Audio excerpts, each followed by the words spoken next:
Well,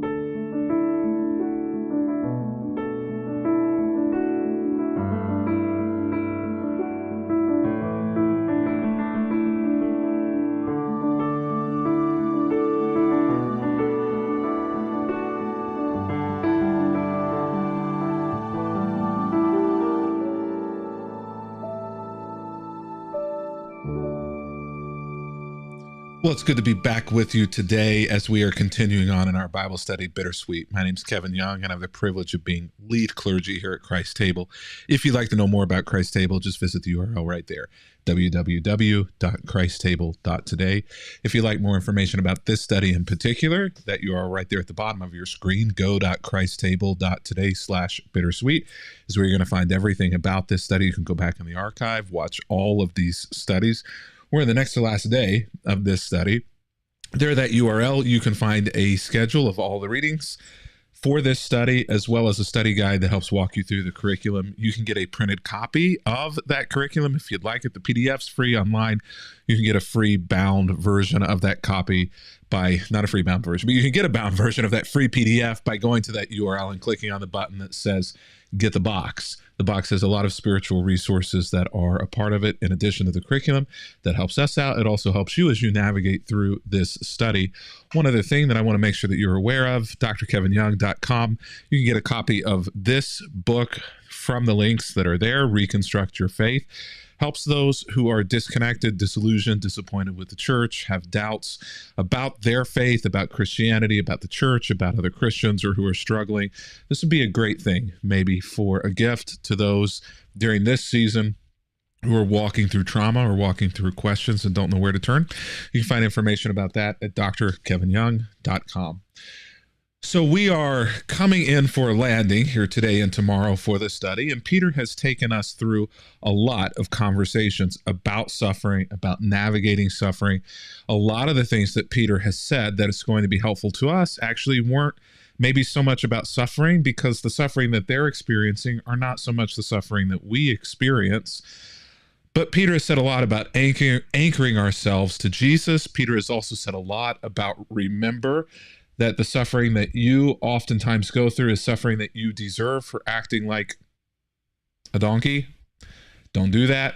Don't expect God to bless that. And don't cry whenever you receive discipline because of acting that way from the culture around you. It's not okay. You need to live well. You need to act rightly and be able to have a good testimony and a good witness in front of those people who you're trying to bring towards God, not push away from God. So today we're going to continue on day 19. In 1 Peter, we're turning over now into the 5th and final chapter, verses 1 through 7 today. One of the things that over the years has become increasingly frustrating to me is this idea of leadership. And whether you are in the secular marketplace, whether you're in management, in business, or even in the church, one of the things that has been and kind of continues to be this big topic that is talked about and written about, and it's a goal for many people, is to be a good leader, to be a leader. A lot of that, frankly, is bunk. Because the best leaders that I have seen aren't following leadership practices as much as they are being alongsiders with those people that they lead. In fact, I might even submit to you that a better, you would say more biblical, but even if the Bible is not your thing, I might even say that a better way of leading, quote unquote, leading people is actually followership. Learning how to follow, but also alongsidership. People respond better when you are with them rather than when they perceive that you're simply out front leading them. There are those moments where you have to be out front, where you have to make a decision, where you have to hope that you have gained enough trust for people behind you to follow, because where you're going is someplace that they would not otherwise go unless you had earned that trust and they trusted you. But how do you earn that trust? You don't earn that trust by being a leader. You don't earn that love by being a leader, and you aren't a good leader just simply by always being out in front of people. They have to know that you're with them, creating energy, creating care, them knowing that you care for them. In fact, creates an environment where they want to care for you and follow you. That's how true leadership happens. Here in this passage today, Peter is going to talk a bit about leadership and maybe talk about it a little bit more from the perspective in which we've talked about it here. So leadership, in other words, is actually a bit like friendship. It's something that happens best when you're not thinking about leading. Friendship happens best whenever you're not thinking about being a friend, but whenever you're actually investing and involving yourself in the life of somebody else, even and especially during the difficult times. Those people become friends because they know that you have their back. Leadership is the same way. Leadership happens best whenever you're actually not thinking about leading, but when you're actually just doing things together and people can trust you enough to know that you have their back. So in our text today, 1 Peter chapter 5, verse 1, and now a word to you who are elders in the church. So this is the leadership, the people who are making decisions in the church. I too am an elder and a witness to the sufferings of Christ, Peter says, and I too will share in his glory when he is revealed to the whole world. So Peter is saying, I understand, and these are the reasons why I understand, because I've shared in suffering, and I will share in the glory as well. So I have standing in order to say some things to you that I hope that you will listen to during this difficult season. As a fellow elder, I appeal to you. I plead to you. Sorry, call coming in there. As a fellow elder, I appeal and plead to you. Care for the people, for the flock that God has entrusted to you. Watch over it willingly, not grudgingly, not for what you will get out of it, but because you are eager to serve God. So Peter is saying to them here, care for the flock that God has given to you. There are people who need you to not just lead, but to care for them. And they've been entrusted to you. So watch over them willingly, not grudgingly, like, man, I hate that I have to do all of this work for other people. And don't do it also because you think you're going to get something out of it, like being able to sit at the right hand of God. That's already been given away to Jesus. But do it because you're actually eager to serve other people. Not leaders, but shepherds. This is what Peter is saying here. The church doesn't need leaders. The church doesn't need people lording authority over top of others. We already have a Lord. We already have an authority over us. We need shepherds, people who are going to be in there in the pens with the sheep, helping to care and maintain, and most of all, to protect. Don't lord it over the people assigned to your care, but lead them by your own good example.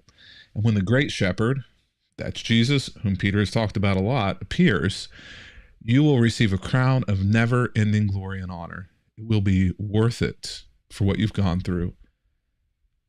And in the same way, y'all who are younger must accept the authority of the elders. And this is something that I think the church, unfortunately, has gotten away from some when it comes to elders and leaders in the church, is that really what's being talked about here is age. Oftentimes the church today in the modern world has elevated people who are not physically older or elder or mature into positions of leadership. They have elevated them beyond their ability and wisdom too fast. I will say that I think that this happened to me at the very beginning of some of my ministry stuff a couple of decades ago, that I was probably elevated beyond my wisdom and my ability to truly lead. Now, are there ways to compensate for that? I think yes, probably there are, but churches aren't really set up that way, at least not within Protestantism. And so I think that there's something to be said here for what Peter is saying, is that in the same way, you who are younger, should be in some ways looking up to people who are physically older than you. When he uses the term elder, he's not just talking about a position, but also practically a physical age. And all of you, no matter what your age or station in the church is, the 80-year-olds and the 18-year-olds, dress yourselves in humility as you relate with one another. For the text says God opposes the proud, but gives grace to the humble. So humble yourselves under the mighty power of God, and at the right time, God will lift you up in honor. Don't try to lift yourself up. When the timing's right, God will do it. Give all your worries and cares to God, for he cares for you or about you. The way I memorized that was casting all your cares upon him because he cares for you, giving your worries, your anxiety, your cares to God, for he cares about you. The interesting thing about that final verse, which you may have heard and may be interesting that it's put in here, but it makes a lot of sense when you're talking about persecution, right? That there would be anxiety and trauma and difficulty, that you have a lot of worries and fears. And the verb here is a strong one when it says casting or putting all of your burdens or anxiety or cares upon God because he cares for you.